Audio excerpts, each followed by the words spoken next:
जय हिंद एवरीवन, मेरा नाम राज गुप्ता है। और जैसे कि मैंने अपने 3 प्रोमिस किए थे अपनी एक वीडियो में 1.5-2 महीने पहले कि 100 डेज़ के शॉर्ट चैलेंज आएंगे, जो कि आए भी और आ भी रहे हैं। कॉन्टीन्यूस पॉडकास्ट आ रहे हैं, स्ट्रेटेजी वीडियोस आपको मिल रही हैं कि किस तरीके से आप अपने जो स्कोर है वो इम्प्रूव कर सकते हो इन CDS, FCAT एंड CAPF, जिसके लिए भी आप अपेयर कर रहे हो, NDA के लिए भी। और थर्ड चीज़ जो कि आज से शुरू होगी वो है फुल सब्जेक्ट वीडियोस, जो कि हम टॉपिक वाइज करेंगे। स्टार्टिंग में मैंने सोचा था कि ज्योग्राफी एक शॉर्ट में कर दूंगा मैं कंप्लीट, बट उसमें क्या है, बहुत सारी चीज़ें रह जाएंगी, कंसेप्ट रह जाएंगे। तो कंसेप्ट पे फोकस करने के लिए मैं एक शॉर्ट में एक टॉपिक कराऊंगा, जो कि आज का टॉपिक है हमारा origin and evolution of earth. जो कि आपको एक काम करना है, सिर्फ शेयर कर देना, कुछ करो मत करो, प्लीज़ शेयर ज़रूर करना, और बने रहने के लिए सब्सक्राइब भी कर सकते हो। सेकंड चीज़, शुरू करने से पहले 1.25x पे कर लेना। आई विल नॉट सजेस्ट कि आप इसे 1.5x पे देखें। आगे बढ़ते हैं। जो हमारे एक्सपेक्टेड लर्निंग आउटकम्स होने वाले हैं, हम पढ़ेंगे बिग बैंग हाइपोथेसिस के बारे में, star formation, stages of planet and development, all about sun के बारे में पढ़ेंगे, प्लैनेट्स के बारे में पढ़ेंगे, मोशन ऑफ द अर्थ के बारे में पढ़ेंगे, जो कि रोटेशन एंड रेवोल्यूशन है, लैटिट्यूड एंड लॉन्गिट्यूड के बारे में पढ़ेंगे, बेसिक्स जो कि ज़रूरी हैं आगे बढ़ने के लिए। समर एंड विंटर सॉल्स्टिस पढ़ेंगे, इंटरनेशनल डेट लाइन और इंडियन स्टैंडर्ड टाइम पढ़ेंगे, and in the end PY को डिस्कस करेंगे। स्टार्ट करते हैं अपना ओरिजिन एंड एवोल्यूशन से। जो ओरिजिन एंड एवोल्यूशन मतलब क्या होता है, हमको समझ में आना चाहिए। ओरिजिन मतलब किसी भी चीज़ का उत्पादन होना, या हम बात करें उत्पन्न होना, और एवोल्यूशन मतलब वही सेम चीज़ इवॉल्व हो रही है टाइम के साथ। तो एक ऐसी प्रोसेस जिसमें प्लैनेट, स्टार्स और गैलेक्सीज यूनिवर्स में चेंज हो रहे हैं, या हम बात करें इवॉल्व हो रहे हैं, उस प्रोसेस को हमने बोला एवोल्यूशन। क्या बोला हमने? एवोल्यूशन बोला। साथ साथ रिपीट करते चलोगे तो याद होता चलेगा। इन सारे ही केसेस में एक चेंज होता है टाइम के साथ, इसी प्रोसेस को ये हम क्या कह देते हैं? एवोल्यूशन कह देते हैं। अब हम देख रहे हैं यहाँ पे, जैसे ये एक टाइनी स्टार है। अब ये देखो कितने तरीके के एवोल्यूशन हो रही है। देखो दिख रहा है आपको कि आगे जाके ये क्या बन गए? प्लैनेट्स बन गए, आपको दिख रहे होंगे यहाँ पे छोटे छोटे डॉट्स। कुछ स्टार्स बन गए, और भी चीज़ें बनी होंगी जो कि इस फोटो में विजिबल नहीं है। तो 10⁻32 सेकंड्स के अंदर कॉस्मिक इन्फ्लेशन एंड हो गया था, और एंड यहाँ पे हम देखें 4 बिलियन ईयर्स में स्टार फॉर्मेशन स्टार्ट हो गई थी। तो इस तरीके से हम देखेंगे टाइम के साथ साथ जो है एवोल्यूशन की प्रोसेस चलती है। अब हमें देखना है कि बिग बैंग थ्योरी बेसिकली होती क्या है। थ्योरी की जगह हम इधर यूज़ करते हैं वर्ड हाइपोथेसिस। सॉरी मेरी मिस्टेक के लिए। हाइपोथेसिस वर्ड का मतलब होता है कि ये प्रूव नहीं है अभी, this is not proved scientifically, but हाँ हाइपोथेसिस है कि हमने मान लिया है। मोस्ट पॉपुलर आर्गूमेंट है, इसलिए अभी तक चल रही है। Expanding universe hypothesis, why? हम इसको एक्सपेंडिंग यूनिवर्स हाइपोथेसिस क्यों कह सकते हैं? क्वेश्चन कुछ इस तरीके से आ सकता है इसमें कि हम बिग बैंग हाइपोथेसिस को एक्सपेंडिंग यूनिवर्स हाइपोथेसिस क्यों बोलते हैं? क्योंकि इसमें क्या होता है कि बिग बैंग थ्योरी का मेन चीज़ जो थी वो कह रही थी कि जो यूनिवर्स है वो अभी भी एक्सपैंड हो रहा है। क्या हो रहा है? एक्सपैंड मतलब एक पॉइंट से हर जगह अभी भी फैल रहा है, और ये प्रूव हो चुका है। नोबेल लॉरिएट्स हैं हमारे जिन्होंने प्रूव किया था। कमेंट सेक्शन में बताना कि किसने प्रूव किया था, उनको नोबेल प्राइज़ मिला था, कौन से ईयर में मिला था, ये भी बताना। करंट अफेयर एक इंपॉर्टेंट पार्ट है, आपका रिवाइज हो जाएंगे। तो कैसे प्रूव हुआ ये मैं बता देता हूँ कैसे प्रूव हुआ। जैसे कि हम देखते हैं अपने अर्थ मतलब अपने सोलार सिस्टम में, तो हम देखते हैं जैसे जैसे हम दूर की तरफ देखते हैं क्या दिखता है हमें? रेड दिखता है। तो हमें पता होना चाहिए जितना दूर का हम देखते हैं और जैसे जैसे दूर जाते रहते हैं तो रेड होता रहता है। इसलिए हम देखें तो और भी रेड हो रही हैं चीज़ें हमारे यूनिवर्स में। तो इसलिए ये कंक्लूड किया गया कि यूनिवर्स जो है वो और एक्सपैंड हो रहा है, क्योंकि जो हम जैसे ही आगे जाते हैं यूनिवर्स में अपने, तो वो और भी रेडिश होता जा रहा है। यहाँ पे भी आपको दिख रहा होगा all of the matter in the universe content in one spot, यहाँ पे था। फिर जैसे ही एक्सपेंशन हुआ, इस तरीके से एक्सपैंड हो गया विद टाइम। क्लियर है? एडविन हबल ने इन 1920 ये एविडेंसेस प्रोवाइड किए थे कि यूनिवर्स जो है वो एक्सपैंड हो रहा है। अभी रिसेंटली भी कुछ साल पहले, अब ज्योग्राफी में कुछ साल मतलब होता है कुछ सेंचुरीज़, क्या मिला था ये, या कुछ डेकेड्स मान लो। ज्योग्राफी में यही मतलब होता है, क्योंकि हम बोलते हैं, फ़नी फैक्ट है ये, हिमालयाज़ को हम क्या बोलते हैं? ये यंग हैं। क्या हैं ये? यंग हैं। बल्कि देखा जाए तो ये 50-60 मिलियन ईयर्स एगो बने थे, मतलब 50-60 मिलियन साल पहले ये बने थे, फिर भी हम इसे यंग बोलते हैं। तो इसलिए ज्योग्राफी में जब भी मैं टर्म यूज़ करूँ यंग, तो समझ जाना क्या है उसका मतलब। फ़नी फैक्ट है। अब बिग बैंग थ्योरी में कौन कौन सी स्टेजेस हैं डेवलपमेंट में जो आती हैं? देखो, सबसे पहले टाइनी बॉल थी, एक बहुत छोटी सी बॉल थी जिसकी अनइमेजिनेबली स्मॉल वॉल्यूम थी, इनफाइनाइट टेम्परेचर था और इनफाइनाइट डेंसिटी थी। अब टाइनी बॉल जो है वो एक्सप्लोड करती है वायलेंटली, बहुत बड़ा एक्सपेंशन होता है। ये देखना, मेरे को माफ़ कर देना, ये जो एरोज हैं ये अलग अलग हुए हैं। 13.7 बिलियन ईयर्स एगो ये काम हुआ था। एनर्जी जो थी कन्वर्ट हो गई थी मैटर के अंदर, और पहले 3 मिनट के अंदर जो एटम थे वो बनना शुरू हो गए थे, और 3 लाख साल के अंदर अंदर टेम्परेचर जो था वो कितना आ गया था, 4500 केल्विन। यहाँ पे बता दूँ मैं, केल्विन, सेल्सियस एंड फ़ारेनहाइट तीनों अलग अलग चीज़ें हैं। प्लीज़ डू चेक कि किस तरीके से हम किसको चेंज करते हैं, मतलब केल्विन को सेल्सियस में कैसे करते हैं, सेल्सियस को फ़ारेनहाइट में, एंड वाइस वर्सा। ओके। अब बात करेंगे अपने दूसरे टॉपिक की, स्टार फॉर्मेशन। स्टार कैसे बनता है, देखो इस इमेज से समझ में आ जाना चाहिए आपको। सबसे पहले होता है नेब्यूला। नेब्यूला का मेन सीक्वेंस देखो ये रहा हमारा, और यहाँ पे हाई मास स्टार ये रहा, ठीक है। अब रेड जाइंट बनता है, यहाँ पे भी क्या बनता है, सुपर रेड जाइंट बनता है। इसके बाद जो बनेगा प्लेनेटरी नेब्यूला बनेगा, और फिर वाइट ड्वार्फ बन जाएगा। अब देखो यहाँ पे रेड जाइंट और सुपर रेड जाइंट बनने में एक फ़र्क है। रेड जाइंट तब बनता है जब जो मेन सीक्वेंस है ये कितना बड़ा होगा, स्मॉल होगा, 1.2 ऑफ द साइज ऑफ सन या मास ऑफ सन, कुछ भी कह सकते हो आप, ठीक है। हमारा मेन चीज़ है समझना इस 1.4 को। ये क्या है, ये है चंद्रशेखर लिमिट, CSL है। अब ये या तो इससे ज़्यादा होगा तो क्या बन जाएगा, रेड सुपर जाइंट बन जाएगा, जो सुपरनोवा एक्सप्लोजन में जाएगा। उसके बाद क्या हो जाएगा, या तो क्या बन जाएगा, न्यूट्रॉन स्टार बन जाएगा, या तो ब्लैक होल बन जाएगा। तो ये 1.4 इंटू द साइज ऑफ सन की बात कर रहे हैं हम। अगर ये इससे ज़्यादा है तो रेड सुपर जाइंट बन जाएगा, इससे कम है तो सिर्फ रेड जाइंट बन जाएगा, और in the end white dwarf बन जाएगा। क्वेश्चन कैसे आ सकता है इसमें, क्वेश्चन इस तरीके से आ सकता है, पूछ सकता है कि बताओ भाई कि जो वाइट ड्वार्फ है, जो वाइट ड्वार्फ है वो किस उसका जो प्रिकर्सर है वो क्या है, रेड जाइंट है या फिर सुपर रेड जाइंट है। तो आपको पता होना चाहिए रेड जाइंट है, क्योंकि ये 1.4 इंटू साइज ऑफ सन से छोटा है, which is Chandrashekhar limit. Clear हो गया ये चीज़। नेक्स्ट आगे बढ़ते हैं। देखो साथ के साथ रिवीजन करना इज़ वेरी इंपॉर्टेंट। लोग बोलते हैं कि भाई पेपर कैसे निकलते हैं, पेपर कैसे निकलते हैं, पेपर निकलते हैं रिवीजन से।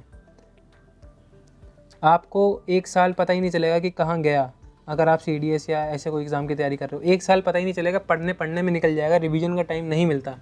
अगर 1 साल में पेपर निकालना है तो क्या करो, 6 महीने पढ़ो और 6 ही महीने रिवाइज़ करो, अदरवाइज़ पीछे रह जाओगे और नहीं निकलेगा एग्ज़ाम। ये मैं पहले ही बता चुका हूँ। बहुत से लोगों को मैं हमेशा ये बोलता हूँ कि रिवीजन इज़ द की।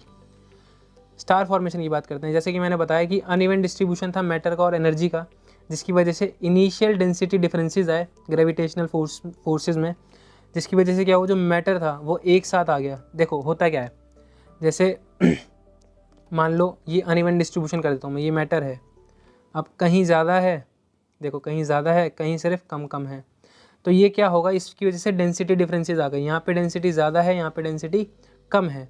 अब होगा क्या, जहाँ डेंसिटी ज़्यादा है वहाँ पे ग्रेविटेशनल जो पुल है वो ज़्यादा होगा, तो यहाँ पे क्या बन जाएंगे, स्टार्स बन जाएंगे। ये सारे कोलाइड होकर आपस में क्या बना लेंगे, स्टार बना लेंगे। इस तरीके से स्टार की फॉर्मेशन होती है। क्लियर होता जाए तो प्लीज़ कमेंट सेक्शन में लिख देना। Your comments will give me the energy to make more videos. Otherwise क्या होगा कि एनर्जी डाउन हो जाएगी मेरी। मैं नहीं चाहता कि मेरी एनर्जी डाउन हो। जिस एनर्जी में मैं अभी कर रहा हूँ उसी एनर्जी में मैं करना चाहता हूँ कंटिन्यू, क्योंकि बहुत सारी चीज़ें आने वाली हैं। सारी चीज़ें तैयार है, मैं आपको नोट्स दिखा सकता हूँ अगर आप मेरे से बोलो तो। ठीक है, आगे बढ़ते हैं। Formation of planet. अब देखो होता क्या है, प्लैनेट की फॉर्मेशन के लिए ऊपर बहुत सारी हाइपोथेसिस हैं, या हम कह सकते हैं बहुत सारी थ्योरीज़ हैं।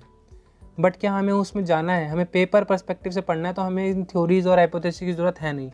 हमें बस इतना पता होना चाहिए कि गैस के क्लाउड्स होते हैं, वो क्या होते हैं, ये कंडेंस हो जाते हैं। कंडेंस मतलब जैसे वाटर वेपर होता है, वो कंडेंस होकर क्लाउड बन जाता है। सेम गैस क्लाउड होते हैं, वो कंडेंस होते हैं, और इनका क्या होता है, कोर डेवलप होता है। कोर के आसपास छोटे छोटे क्या आ जाते हैं, पार्टिकल्स आ जाते हैं, डस्ट पार्टिकल। मतलब स्पेस के हिसाब से छोटी चीज़ मतलब बहुत बड़ी चीज़ होगी वो, समझ में आ गया। और ये जो छोटे छोटे पार्टिकल कोर से कनेक्ट हुए हैं, इस प्रोसेस को हमने क्या कह दिया, कोहेजन कह दिया। बस बन गया आपका क्या, प्लैनेट बन गया। अब group of planetesimal accrete to form fewer large bodies. अब देखो हुआ क्या, मैं क्या बताना चाह रहा था आपको, ये बताना चाह रहा हूँ कि देखो दोबारा से बता देता हूँ एक बार पूरी प्रोसेस, तो आपको समझ में आ जाएगा, पढ़ने की जरूरत नहीं पड़ेगी ये चीज़। गैस क्लाउड से, गैस क्लाउड्स क्या हुए, कंडेंस हो गए। कंडेंस हो गए, क्या बना, एक कोर बना। कोर के आसपास क्या आ गया, डस्ट पार्टिकल्स आ गए, जिस प्रोसेस को हमने बोला कोहेजन। अब इसकी वजह से क्या बन गए, प्लैनेटेसिमल बन गए। अब प्लैनेटेसिमल्स क्या होते हैं, ये प्रिकर्सर होते हैं, मतलब ये एक पहले की स्टेज होती है प्लैनेट की, प्लैनेट से एक जस्ट पहले की स्टेट को हम प्लैनेटेसिमल बोलते हैं। तो ये बहुत सारे प्लैनेटेसिमल मिलके क्या बनाते हैं, प्लैनेट बना देते हैं।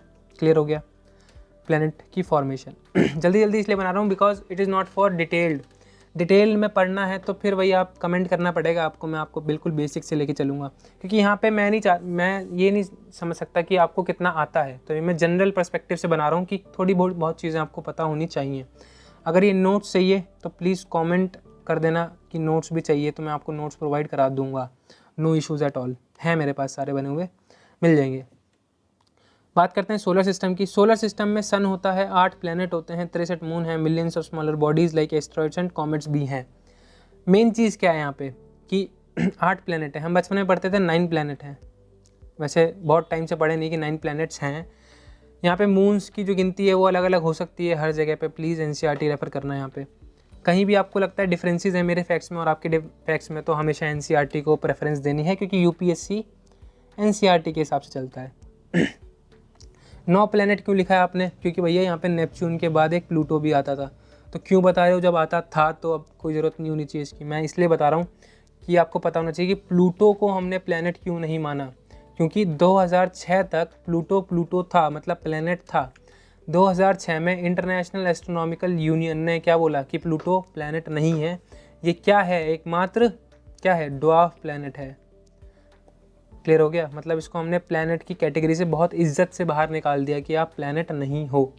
क्लियर है, इतनी चीज़ें याद रखना कि सारी चीज़ें रिपीट करना, आप जैसे ये वीडियो ख़त्म करो दोबारा पढ़नी है जाके, वरना भूल जाओगे।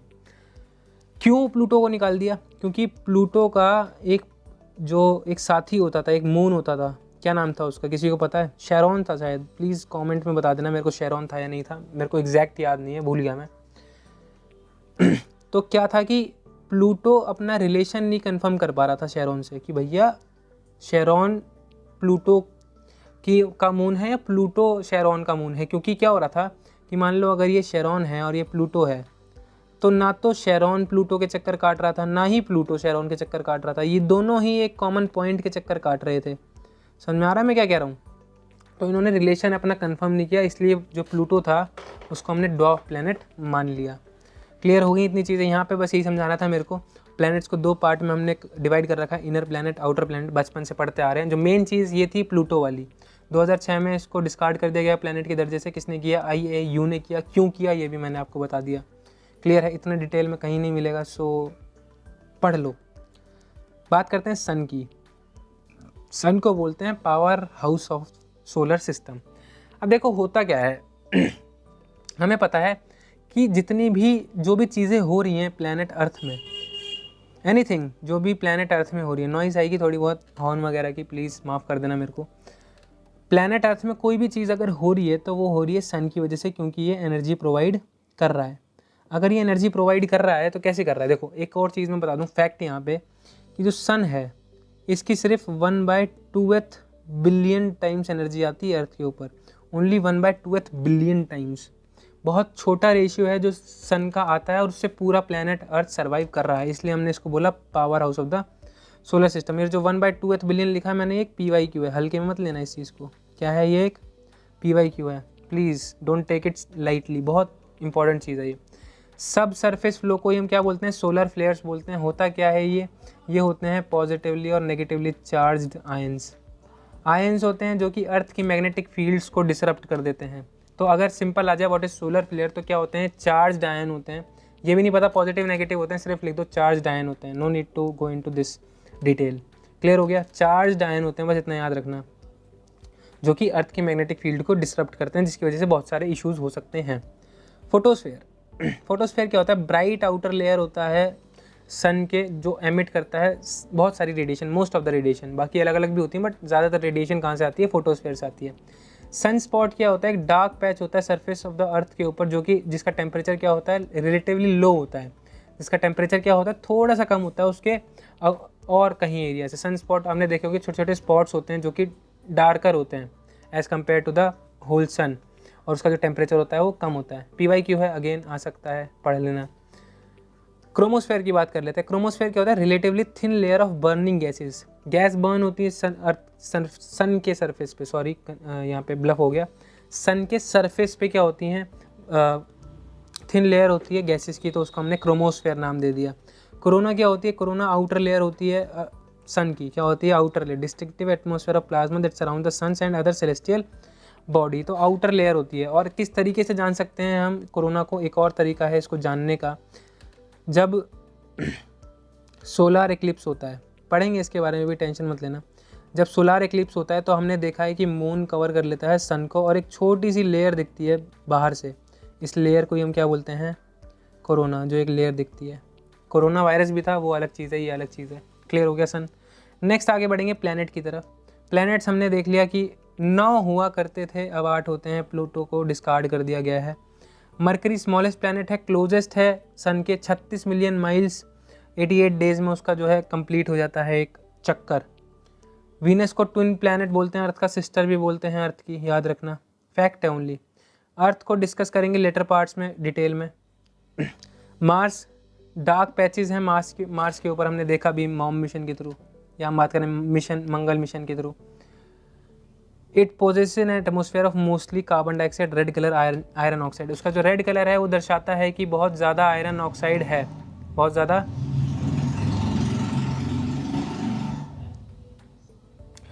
ज़्यादा आयरन ऑक्साइड है।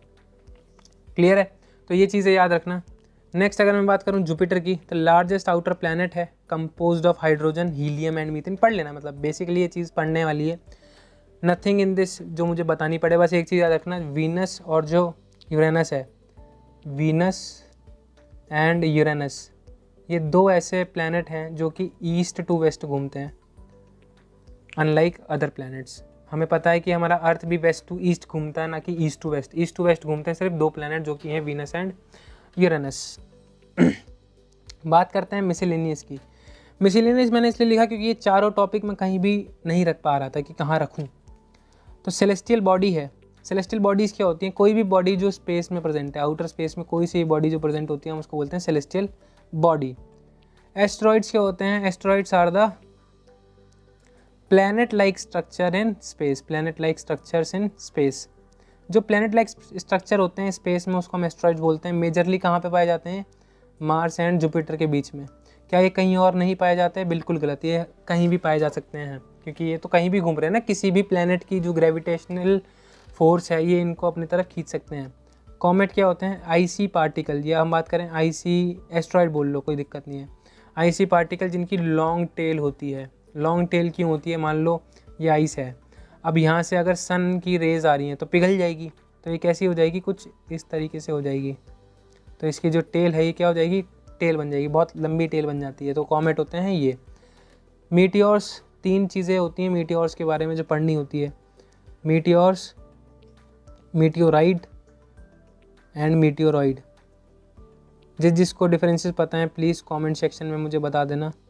इट्स अ रिक्वेस्ट, सर्च करा करो कुछ चीज़ें, मैं इसलिए छोड़ रहा हूँ, बताने को मैं बता सकता हूँ बट आप भी कुछ सर्च करो मालिक। क्लियर है? मोशंस ऑफ द अर्थ की बात कर लेते हैं। दो तरीके के मोशंस हमें पढ़ने हैं यहाँ पे, जो कि हम बचपन में भी पढ़ते हैं, revolution and rotation. Revolution and rotation 2 तरीके के हमें जो पढ़ने थे वो थे रिवोल्यूशन एंड रोटेशन। यहाँ पे हमने देखा जो लट्टू होता है ये अपनी कील पे भी घूमता है और ये ऐसे चारों तरफ भी घूमता है। तो अगर ये अपनी कील पे घूम रहा है तो हमने इसे बोला रोटेशन, और अगर ये ऐसे चारों तरफ घूम रहा है तो इसको हमने बोला रिवोल्यूशन। तो ऐसे ही अर्थ भी है, जो अपने एक्सिस पे भी घूम रही है, ठीक है, जो अपने एक्सिस पे भी घूमती है और अपने सन को भी रिवॉल्व करती है, तो उसको हमने बोला रिवोल्यूशन। तो रोटेशन की बात करते हैं पहले। रोटेशन होता है वेस्ट टू ईस्ट, बता चुका हूँ, 24 घंटे में एक बार रोटेट कर लेती है। डेज़ और नाइट जो होते हैं वो रोटेशन की वजह से होते हैं, क्योंकि रोटेट कर रही है तो सन के पास जो एरिया आ रहा है, सन को जो फेस कर रहा है वहाँ पे दिन है, जो सन का अपोजिट है वहाँ पे नाइट है। सर्कल ऑफ इल्यूमिनेशन क्या होता है? मान लो ये अर्थ है, ये जो है, ये जो लाइन है, ये क्या है? सर्कल ऑफ इल्यूमिनेशन, क्योंकि ये क्या कर रही है? दिन और रात को एक दूसरी चीज़ों से दूर कर रही है। तो अब आप ये मत बोलना भैया सर्कल क्यों लिखा है यहाँ पे, क्योंकि अगर हम इसको 3D में देखेंगे तो एक सर्कल ही बन जाएगा पूरा, अगर हम काटेंगे इसे तो, ठीक है। अर्थ डे क्या होता है मुझे कमेंट सेक्शन में जानना है आपसे। अर्थ डे क्या होता है कमेंट्स में बताना, okay. Rotation complete. Revolution, revolution होता है अराउंड द सन, सन के अराउंड जब हमारी अर्थ घूमती है तो उसको हम बोलते हैं रेवोल्यूशन। 365 एंड 1/4 डेज़ में ये कंप्लीट होता है। 6 आवर्स सेव होते हैं every year to make a day. अब देखो 365 डेज़ का हम एक ईयर मानते हैं, हाँ या ना, और हर चौथे साल में हम क्या करते हैं 366 डेज़ बना देते हैं। क्यों बना देते हैं? क्योंकि जो 1.4 डे है ना, इसमें अब 1.4 डे को आवर्स में करेंगे तो क्या हो जाएगा, 6 आवर्स हो जाएंगे। अब हर साल अगर 6 घंटे बच रहे हैं तो 4 बार चौथे साल में ऐसा हो जाएगा कि 24 घंटे हो जाएंगे, जिसकी वजह से एक दिन ऐड हो जाता है। क्लियर हो गया? 6 आवर्स सेव्ड होते हैं। और इसके बाद क्या होता है, एक लीप ईयर का कॉन्सेप्ट आता है। इसकी वजह से क्या होते हैं, चेंज होता है सीज़न में। अब रोटेशन की वजह से क्या हो रहा था, डे और नाइट हो रहे थे, बट रेवोल्यूशन की वजह से क्या होता है, सीज़न में चेंज आता है। और एक और चीज़ की वजह से सीज़न में चेंज आता है, which is tilt, tilt of the earth. Earth जो है अपने एक्सिस पे टिल्ट है, स्ट्रेट नहीं खड़ी है, वो टिल्ट है। अभी हम आगे बात करेंगे उस बारे में। बात करते हैं, हम बात करेंगे क्लाइमेटोलॉजी में जब उस चीज़ के पढ़ेंगे हम टिल्ट के बारे में। क्लियर है? मोशन ऑफ द अर्थ की बात करते हैं अब हम। तो क्लियर, ये हेडिंग गलत है, सॉरी गाइज, यहाँ पे होना चाहिए था latitude and longitude. It's my mistake, will cover it सून, मतलब करेक्ट कर लूँगा मैं इसको। अब बात करते हैं लैटिट्यूड और लॉन्गिट्यूड की। मैंने शॉर्ट्स में बता रखा है, सोचो 1 मिनट के शॉर्ट में मैंने बता रखा है कि डिफरेंस क्या है लैटिट्यूड और लॉन्गिट्यूड में। इतना पढ़ने से अच्छा है कि वो शॉर्ट देख लेना एक बार, वो भी क्लियर हो जाएगा। वैसे पढ़ाऊँगा मैं यहाँ पे, बट शॉर्ट भी आपको बहुत अच्छी रेफरेंस देगा, क्योंकि वहाँ पे और अच्छे से समझ में आएगा, क्योंकि मैंने वहाँ पे ग्लोब से समझा रखा है। तो मान लो अगर ये अर्थ है, अर्थ के जो नॉर्थ और साउथ से जो लाइन जाती है, नॉर्थ टू साउथ, अब जैसे नॉर्थ और साउथ में अगर कोई लाइन आ रही है ऐसे, तो ये होते हैं क्या, लॉन्गिट्यूड होते हैं। क्या होते हैं ये, लॉन्गिट्यूड। क्लियर है? जैसे इमेजिनरी लाइंस होती हैं वो लॉन्गिट्यूड होती हैं। अगर आप देखोगे, अगर आप ध्यान से नोटिस करोगे तो यहाँ पे देखो इक्वेटर में साइज़ मतलब जो डिफरेंस है दोनों के बीच में वो ज़्यादा है। जैसे जैसे हम ऊपर जा रहे हैं जो डिफरेंस है वो कम होता जा रहा है। क्लियर है? तो जैसे जैसे हम लॉन्गिट्यूड में इक्वेटर से पोल्स की तरफ जाते हैं तो डिफरेंस है वो कम होता चला जाता है। क्लियर है? देखो यार, angular distance from east to west, east to west distance नापने के लिए हम इसे कवर करते हैं, बट ये होता कहाँ है, नॉर्थ टू साउथ होता है। प्राइम मेरिडियन को हम कहते हैं जीरो, जीरो लॉन्गिट्यूड जो भी होगा उसको हम प्राइम मेरिडियन कहते हैं। जो लेंथ है वो सेम रहती है, मतलब इसकी जो लेंथ है, अब देखो एक लॉन्गिट्यूड की लेंथ क्या रहेगी, सेम रहेगी ऐसे, बट जो ये टाइम एंड डेट डिटरमाइन करता है, जो डिस्टेंस है लॉन्गिट्यूड के बीच में, वो मैक्सिमम होता है इक्वेटर पे और मिनिमम होता है पोल्स पे। ये जो चीज़ मैंने समझाई थी। Please refer short of mine to completely understand what is latitude and longitude. Latitude क्या होता है, लैटिट्यूड होता है वेस्ट टू ईस्ट ऐसे, ठीक है। ये भी क्या है, इमेजिनरी लाइन है, बट इसमें देखो डिस्टेंस क्या है, सेम है हर जगह, डिस्टेंस क्या है, सेम है दोनों के बीच में, बट ऐसा लॉन्गिट्यूड में नहीं था। और ये डिस्टेंस मेजर करता है नॉर्थ टू साउथ का, यहाँ पे लिखा भी होगा देखो, angular distance from north to south, क्योंकि हम इसे वेस्ट टू ईस्ट खींचते हैं। इक्वेटर 0 डिग्री लैटिट्यूड को हम इक्वेटर बोलते हैं। लेंथ डिक्रीज होती है पोलवर्ड, यहाँ पे लेंथ क्या थी, सेम थी, यहाँ पे लेंथ क्या हो रही है, डिक्रीज हो रही है। यहाँ पे डिस्टेंस क्या हो रहा था, कम हो रहा था, यहाँ पे डिस्टेंस क्या है, सेम है, distance between latitude remains same. ये डिटरमाइन करता है इंटेंसिटी ऑफ सनलाइट, क्योंकि इक्वेटर पे देखो सनलाइट क्या है, ज़्यादा पड़ेगी क्योंकि डायरेक्ट पड़ रही है, ऊपर जाएगी स्लैंटिंग हो जाएगी, तो क्या होगी, सनलाइट कम पड़ेगी। ये सारी चीज़ें क्लाइमेटोलॉजी का पार्ट हैं जो कि मैं आपको पढ़ाऊँगा, टेंशन मत लेना इस चीज़ की। बात करते हैं सीजन्स की, तो India is very blessed to have 4 seasons. India बहुत ब्लेस्ड है कि इंडिया के पास 4 क्या, सारे सीज़न हैं जितने भी अवेलेबल हैं वर्ल्ड में, ठीक है, क्योंकि इंडिया की जो लोकेशन है वो कुछ इस तरीके की है। समर सॉल्स्टिस की बात करते हैं। यहाँ पे हमें बेसिकली 2 चीज़ें पढ़नी है, what is summer solstice and winter solstice. तो समर सॉल्स्टिस की बात कर लेते हैं हम। देखो यहाँ पे लिखा होगा, आपको दिख रहा हो फोटो में तो ठीक है, वरना डाउनलोड कर लेना फ़ोटो, कोई इशू नहीं है इसमें। तो जून 21 it is the time of summer solstice. Summer solstice में होता क्या है, देखो हम नॉर्थ वाले हैं, जो इंडिया है वो नॉर्थ में, तो हम नॉर्थ के कंटेक्स्ट में समझना चाहेंगे इस चीज़ को। तो नॉर्थ में समर सॉल्स्टिस मतलब 21 जून, सबसे बड़ा दिन, सबसे बड़ा दिन, बिगेस्ट डे नॉर्थ में होता है। इसका उल्टा होता है साउथ में। साउथ में सबसे बड़ी रात होती है 21 जून को, 21 ऑफ जून को सबसे बड़ी रात होती है, नाइट सबसे बड़ी होती है साउथ में। तो चीज़ें समझ में आ रही है मैं क्या कह रहा हूँ। जो नॉर्थ में होगा उसका उल्टा क्या हो जाएगा, साउथ में हो जाएगा ऑटोमेटिक। क्लियर है ये चीज़ें। तो समर सॉल्स्टिस में क्या होता है, सबसे बड़ा दिन होता है। सन जो है वो डायरेक्टली कहाँ आता है, ट्रॉपिक ऑफ कैंसर में आता है। देखो मैं एक्सपेक्ट कर रहा हूँ कि आपके बेसिक्स क्लियर हैं। अगर आपके बेसिक्स भी क्लियर कराने हैं तो मुझे बता देना, बेसिक्स की पूरी एक वीडियो ले आऊँगा मैं, जिसमें सारे बेसिक्स कवर हो जाएंगे ज्योग्राफी के। बट मैं एक्सपेक्ट कर रहा हूँ कि ट्रॉपिक ऑफ कैंसर तो पता ही होगा, चलो बना भी देता हूँ मैं, कोई इशू नहीं है मेरे को इसमें। Equator 0 degree, tropic of cancer, यहाँ पे उल्टी साइड पे होगा ट्रॉपिक ऑफ कैप्रिकॉन, ये जो अब यहाँ पे, ठीक है, 0 degree, 23.5 degree north, 23.5 degree south, sorry north ऊपर होगा, नीचे साउथ होगा। तो ये वाली जो लाइन है इसको हम बोलते हैं ट्रॉपिक ऑफ कैंसर। तो इसके ऊपर आता है डायरेक्ट क्या, सन। तो इसलिए हम इसको बोलते हैं कि जब डायरेक्ट सन की लेयर यहाँ पे आएगी, रेज यहाँ पे आएंगी, तो सबसे बड़ा दिन होगा यहाँ पे नॉर्थ में, और यहाँ पे सबसे बड़ी रात होगी साउथ के अंदर। पोल सबसे कम सनलाइट रिसीव करते हैं 6 महीने के, और जब भी ऐसा होगा तो 6 महीने सनलाइट रहेगी नदर्न हेमिस्फीयर में। क्लियर है, 6 मंथ सनलाइट इन नदर्न हेमिस्फीयर। और साउथ पोल में कभी, यहाँ जो साउथ पोल है, यहाँ पे जो साउथ पोल है, समर सॉल्स्टिस के टाइम पे 6 महीने यहाँ पे क्या रहेगी, नाइट रहेगी, सन होगा ही नहीं। क्लियर है, क्लियर है।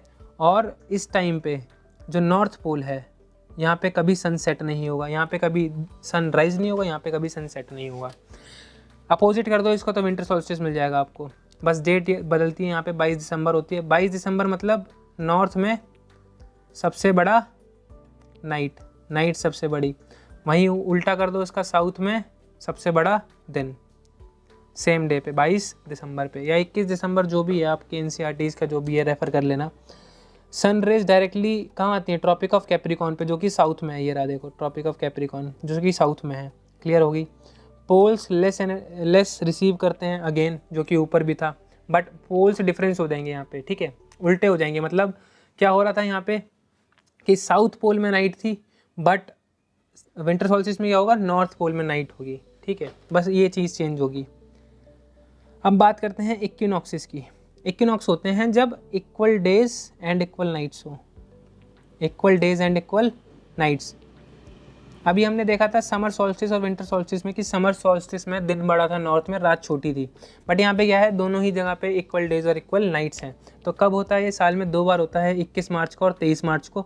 सनरेज डायरेक्टली फॉल होती हैं इक्वेटर के ऊपर, इक्वेटर पे क्योंकि सेंटर में है ना अब सन, तो यहाँ पे भी इक्वल है, यहाँ पे भी इक्वल है, तो दोनों जगह बराबर है। Earth experience equal day and equal night, equinox बोल दिया हमने। 23 सितंबर को ऑटम सीजन होता है, समर के बाद वाला, नदर्न हेमिस्फीयर की बात कर रहे हैं हम।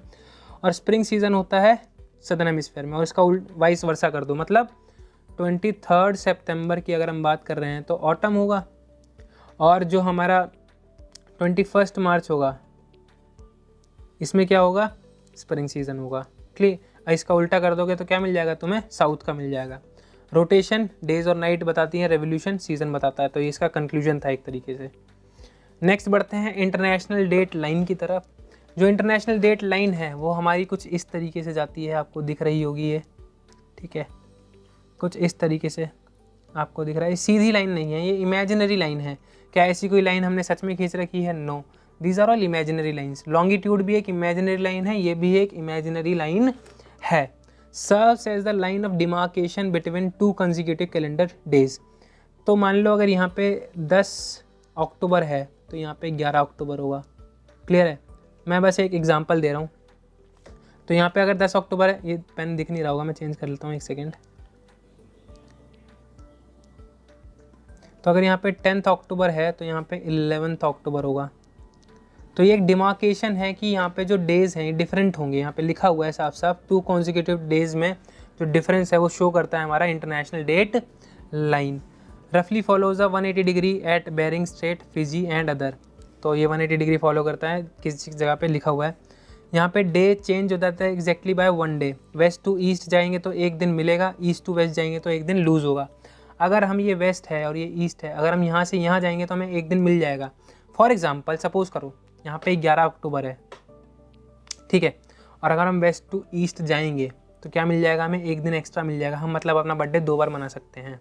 तो ये चीज़ हो जाएगी यहाँ पे। क्लियर है। तो वेस्ट टू ईस्ट जाएंगे तो एक दिन हमें मिल जाएगा, और उसका उल्टा कर दो, ईस्ट टू वेस्ट जाएंगे तो एक दिन कम हो जाएगा हमारी ज़िंदगी से। Next, Indian standard time. Battery low है हमारे माइक की, जितना होगा कर पाएंगे, वरना छोड़ देंगे। लास्ट टॉपिक है इंडियन स्टैंडर्ड टाइम। देखो इंडियन स्टैंडर्ड टाइम यहाँ से कहीं से क्रॉस कर रहा है, आपको दिख भी रहा होगा यहाँ पे, ठीक है। कहाँ से क्रॉस कर, ये देखो मिर्ज़ापुर में है, ठीक है, मिर्ज़ापुर से क्रॉस करता है यूपी के अंदर, इसका जो लैटीट्यूड है या लॉन्गिट्यूड है बताना ज़रा। जो ऊपर से नीचे लाइन आती है वो कौन सी होती है? लॉन्गिट्यूड होती है। तो कितना लॉन्गिट्यूड है? 28.5 डिग्री ईस्ट, 22.5 डिग्री ईस्ट। तो ये हमारा क्या है? लॉन्गिट्यूड है, मतलब इंडियन स्टैंडर्ड टाइम है। हम अपना जो टाइम है वो इस हिसाब से मेज़र करते हैं। भैया यही क्यों चुना, कोई और क्यों नहीं चुना हमने? क्योंकि एज अ कन्वेंशन के तहत जो हमारा किसी भी कंट्री का जो स्टैंडर्ड टाइम होना चाहिए वो कितना होना चाहिए? 7.5 का मल्टीपल, इसका मल्टीपल होना चाहिए। तो इसका मल्टीपल 3 ही जगह पे आता है इंडिया में, या तो इधर आएगा या तो सबसे इधर आएगा। तो सबसे जो हमें वायबल लगा उस टाइम पे वो लगा बीच में, तो हमने इधर ले लिया। तो इसलिए हमारा जो इंडियन स्टैंडर्ड टाइम है वो कहाँ पे है? इस जगह पे है। क्लियर है इन चीज़ें हमारी? तो आपको क्या बताना है? आप कमेंट सेक्शन में एक और चीज़ आपको जो लिखनी है वो ये लिखनी है कि कौन कौन सी स्टेट्स से हमारा जो इंडियन स्टैंडर्ड टाइम है वो पास होता है। चलो हम ही बता देते हैं यहाँ पे। यूपी से करता है, हाँ या ना? और कहाँ से करता है? फटाफट। मध्य प्रदेश से करता है, छत्तीसगढ़ से करता है, तेलंगाना से करता है एंड आंध्र प्रदेश से करता है। चलो ये तो मैंने बता दिया। अब तुम्हारे लिए क्या होमवर्क दें भैया? तो आप होमवर्क ले लो। आपको क्या बताना है? ऐसी स्टेट्स बतानी है जिससे इंडियन स्टैंडर्ड टाइम भी पास हो और क्या पास हो? इक्वेटर भी पास हो। So this is your homework. Please tell me in the comment section. So battery is very low. PYQ हम एक साथ डिस्कस कर लेंगे, ज्योग्राफी के कोई इशू नहीं है हमारा। Thank you very much for watching me. Please do share this video, और अगर अच्छी लगी हो तो प्लीज़ इसे सब्सक्राइब भी कर लेना। और भी वीडियोज़ आएंगी, सारे सेक्शंस की आएंगी। Thank you very much. Bye bye.